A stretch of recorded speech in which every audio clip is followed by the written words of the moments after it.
Well, this is my debt-free journey. What a roller coaster it's been. Back in 2008, I bought a house, and basically it was too much for me. But my wages weren't too bad, so I was able to get through 6 years of paying it, and I had about 6 months extra payments on it. So I thought I was okay. Unfortunately, the economy crashed. Lost my job, ended up doing a lower skilled job, made a lot less money, a lot less hours, and talk about stress. It was a bloody nightmare. What didn't help is it was the length of time that was taken, and even when I was going through it, I really didn't know if I was going to be able to get back into a proper job. I'll tell you a story. I was unemployed for a year. I'd been working for a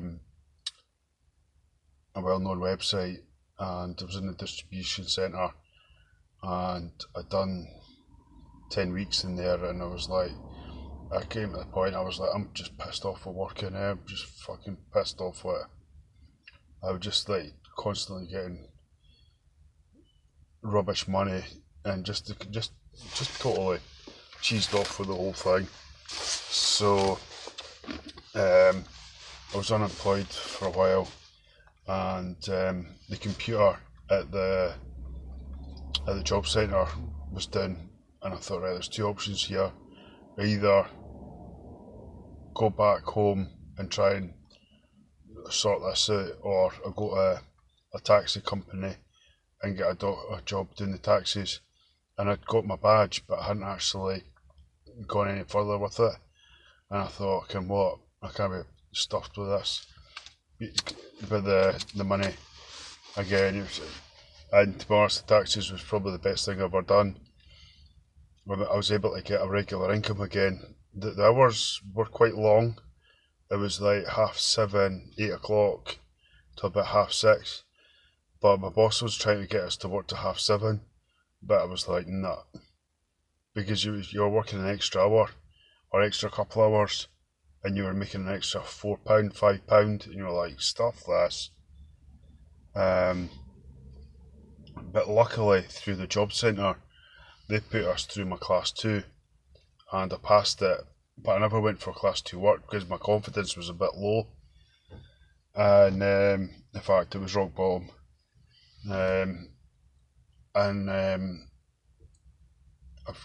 I've done a couple of, I done the taxis, but I've done a couple of days with the agency, but unfortunately you were chucked in the deep end. Nobody there to help you, given a lorry to go way up to Inverness to drop off windows and back down the road. It was like a 1 day stint, and I done it, and but there was nothing ever explained about the taco or anything, and because it never came up during the exam, so I didn't have a clue what it was all about. I went on the taxis for about 8-9 months, and my pal phoned me up saying a company's in Glenfarg looking for drivers, get up there. And I was like, how the hell am I going to do this? Because I really didn't have enough money to take time off work. And I'd done the morning, borrowed my pal's van, got insured for it, drove up to Glenfarg, got the interview, came back, and carried on with my shift, never said anything. And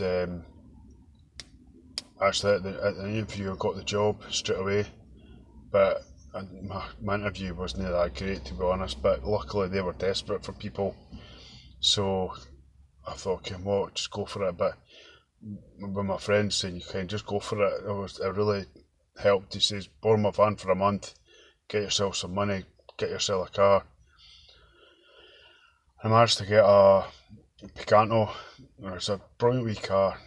It was £1,000 or something from the guy round the back. He was selling cars, and I got it, and it was enough for me to get another load of money, so I ended up buying a T4 van. But that didn't work out too good. But having said that, it did serve its purpose. I got 2 years out of it, and I was able to pay 2 years of credit fix, which basically, I'll try and say it. Basically, because I got that job at the bin group and I was there for about a year and a half, and I thought, right, I really need to sort this because my house got repossessed in 2013, and so this was well before the taxes, and I really thought, right, I need to get a year and a bit, get some money, sort the car out, and then when I'm mentally ready, I'll start sorting this out. So I phoned my pal. I was just outside doing this charity work in Dunfermline, and I thought, right, I need to sort this out. And I phoned my pal, and he says, phone this lot up, and it was Deed Scotland. I phoned them up and managed to sort the paperwork out. So at the start I was paying £275, and then they take your year's salary, and they adjust what your monthly payment should be. So slowly over the 4 years it did go up, but because I had a student loan, I was paying that back, and I managed to clear that off because that was basically coming off my wages every month, and that got cleared off. So I almost balanced itself out. What wasn't going to student loan was going to credit fix, so it actually balanced itself out. But that's another thing, student loan, man, what a bloody nightmare. But anyway, I've got 2 months to go, and may I suggest to anyone that's thinking about buying a house, the figures look so easy, like it's only X amount a month, but that's fine in the good times. In the bad times, it's a bloody nightmare.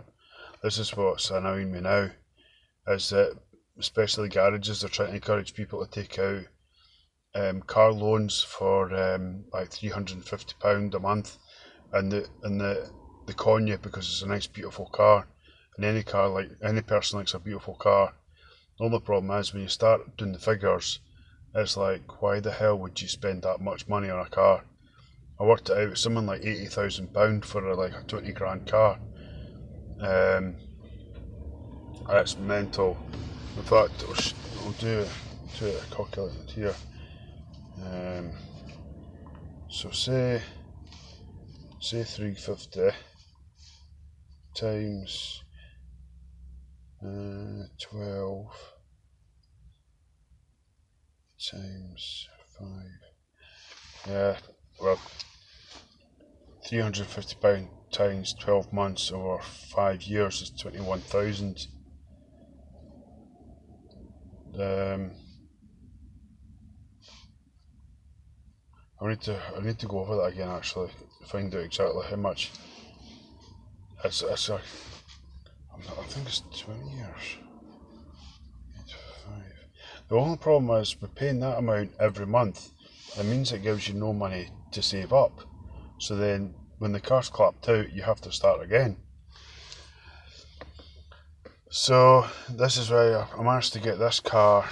It was a Hyundai i10, brilliant wee car too. I could have been a bit bigger, like, don't get me wrong, it's not luxury like, but it's reliable, gets me to my work, it's clean, it's tidy, it's got aircon, it's got radio. Okay, what more do you want? Yes, it's I think, but the whole mortgage thing, it was when you leave school and such, like, everyone says, buy a house and you'll make money. Well, you might do, but that's only if you're able to keep up the payments over a very long period of time, which is like 20 years. You can get obviously ones that are shorter than that, but on average 20 years. The economy's got to go through a hell of a lot over that period of time, and it's mental, because see if I'd bought the house now, the interest rate's like rock bottom. I would have been able to have paid it no problem at all. But it's at the end of the day, it's all winners and losers. It's when your time is right, it's right. My intention was good. I could have got a 1-bedroom flat. And I thought no, because if I buy that, it limits myself to who I can sell it to. I'm far better getting a 2-bedroom one. And I saw the house and I thought, you know what, I'll get this. And I didn't even know what the monthly payment was going to be. It was basically a lot of inexperience. I just didn't know what I was doing, and it's a massive learning curve. And I didn't do enough research as to what the value of the property was worth. And I presumed that the estate agent that was doing the transaction would advise me. I did actually find out later on that the guy that was asking for the house price was way over. And but I didn't know that. What I'd basically done is I'd looked at various flats, and they were wanting 75, 80,000, and this one was like 110. But I thought, Kim, what, you could actually justify it, because it was like it's in a quieter street. You've obviously got 2 bedrooms, downstairs, kitchen, and everything. It was just a lot bigger than that. I thought that was fine. But it wasn't until later on I was like, oh sugar, what have I done? And so 13 years later, I've been going through 4 years of credit fix and paying it back, and just all those years of paying a mortgage that I didn't know I was going to be able to pay. I'm finally out the mess. That's yeah. Luckily, I never got married, never had any kids, so it could have been a lot worse. Yeah, it's all very easy signing the dotted line, but it's trying to sort it out later on. It's like, yeah, I've listened to Dave Ramsey a lot, and I thought I wish I'd listened to him 20 years ago. But maybe this is the experience I had to go through, you know, a valuable lesson. It's just see what happens after I'm debt free, just how quickly I'm able to save up money. And the way Dave Ramsey says that when you're debt free, your whole life perspective changes. You do things differently that you wouldn't have done if you were in debt. So a lot of people, when they start getting out of debt, they're like, oh, maybe if I put money towards a property, I can get rent on that, and that rent can then pay my debt. But he's like, no, just clear everything off, have zero debt whatsoever, and you're almost like to the point that you're far better being a few £1,000 in the bank and debt free than juggling here, there, and everywhere, and money's coming in, money's going out, but you're still basically in debt. So yeah, I can't wait, man. I can't wait. I'm actually really surprised. 2019 was quite quick. 2020 it's not been too bad, actually. I can't complain, to be honest. I know obviously a lot of people have been hit with the coronavirus and such like, but because I've been driving the lorry, I've never really noticed that much. It's only been going into shops and wearing masks, and but we've been flat out with it, doing the skip driving, been flat out,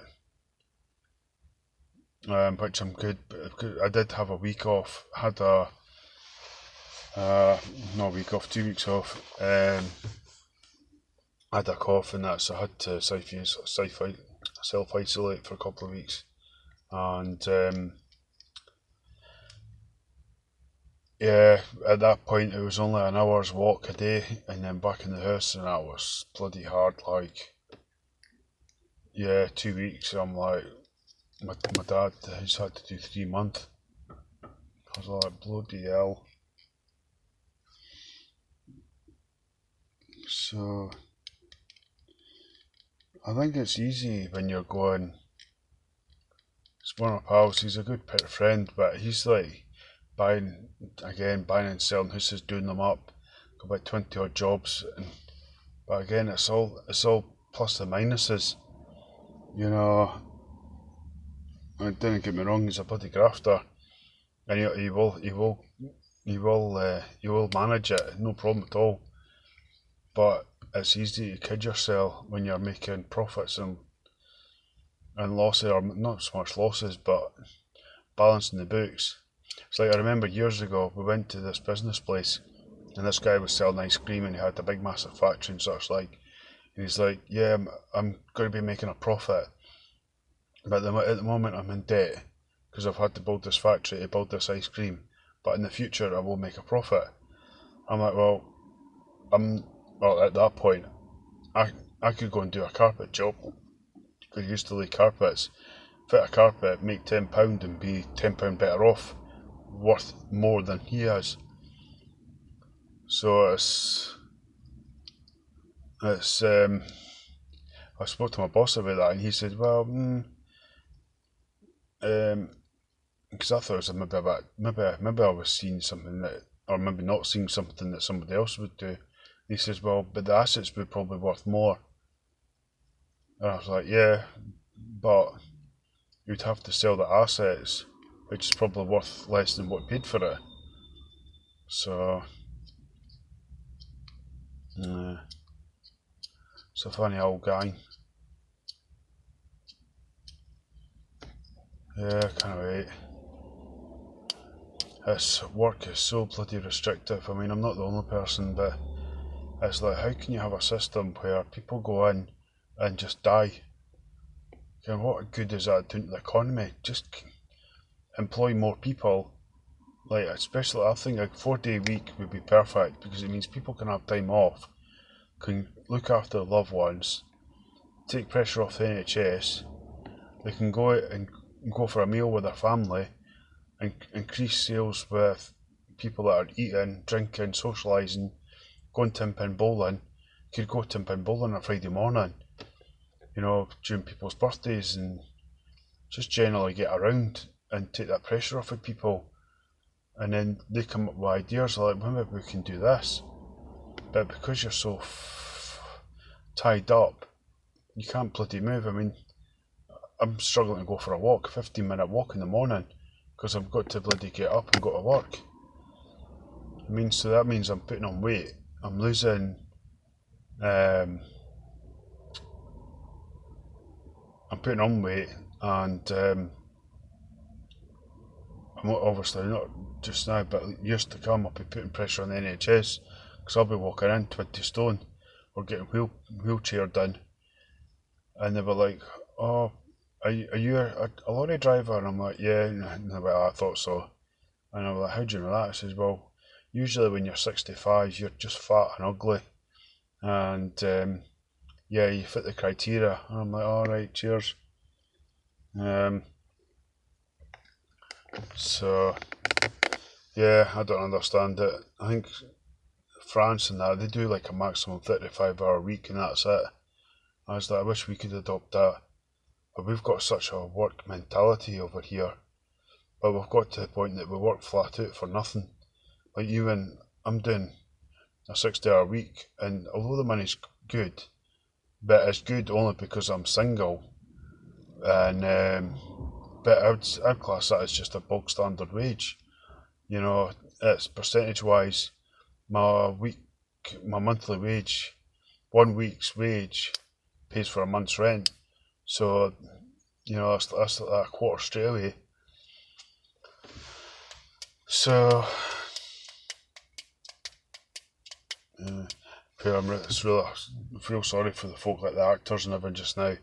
They've been properly shafted, like all the photographers and photographers, wedding organisers. It's all those little things that people don't notice until they're needed. I mean, you could class it non-essential, but at the same time, people need to get married. People need photographers. It's all the fabric of life. You know, they classed it as like non-essential shops, like card shops and everything, but they're like the foundations of our economy. It's I mean, they come up with like oh, you know, you never paid your taxes, like especially people that have just started a company and they've not done their tax return, and it's just like pure bollocks, man. You can say, right, that person has been working since they were 18 and they're 35, they've paid X amount over the years.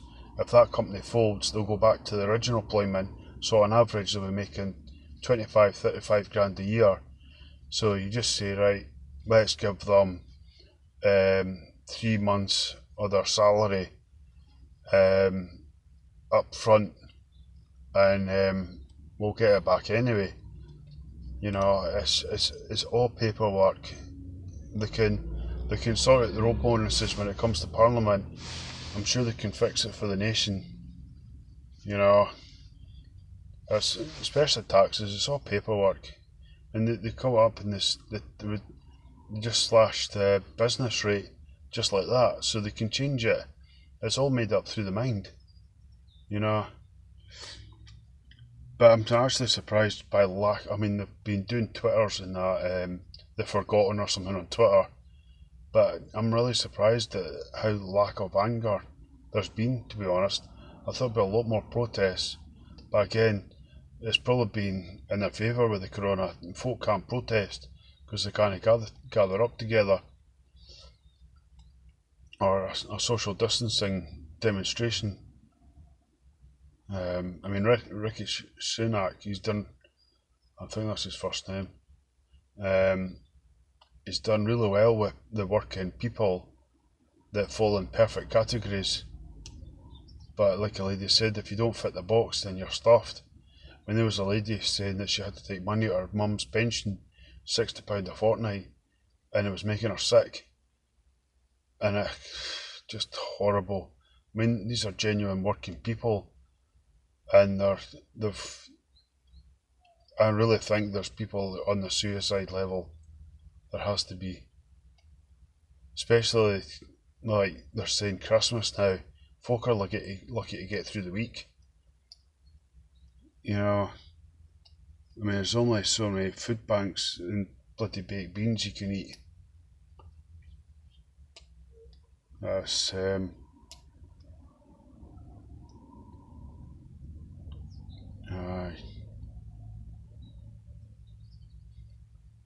I don't know where it's going to go.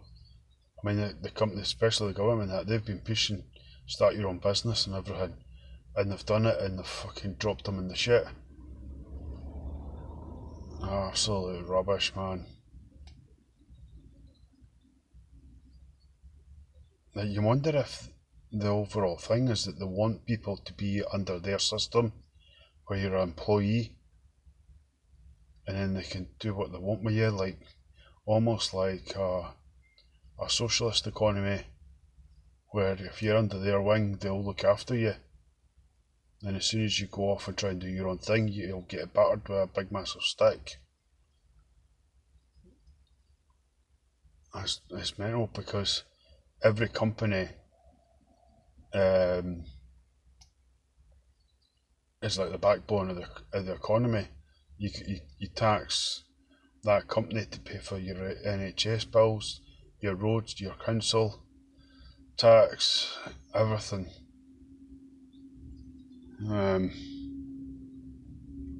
And we've successfully kicked them in the bollocks.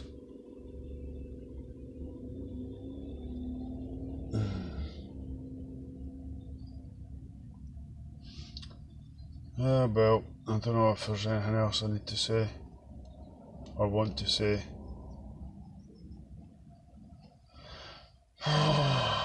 I think a lot of people are waiting, can't wait to get this year over, like.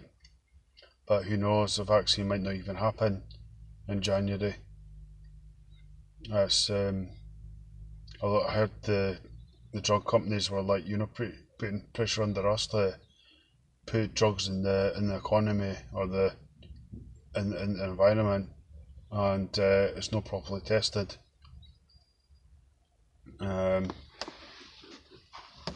But they say it probably takes 10 years or something, and it's like, there's no way we can wait that length of time.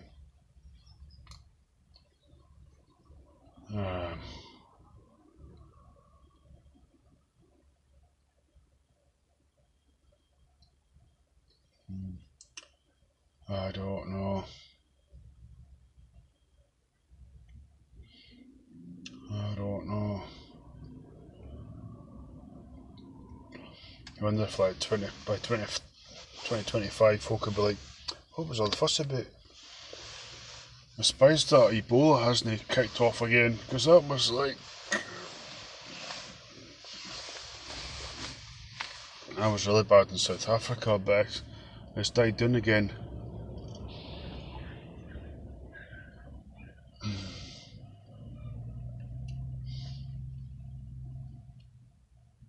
Oh, I don't know if I could do another cappuccino.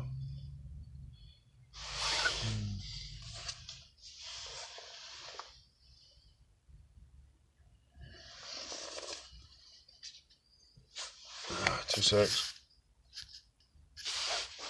I think I'll just finish off now. Hope you're watching videos like this, and maybe pass an evening for you somewhere in the world. So thanks for watching, and if you like videos like this, then please subscribe and give a thumbs up if you like it. Thank you very much. Ciao for now.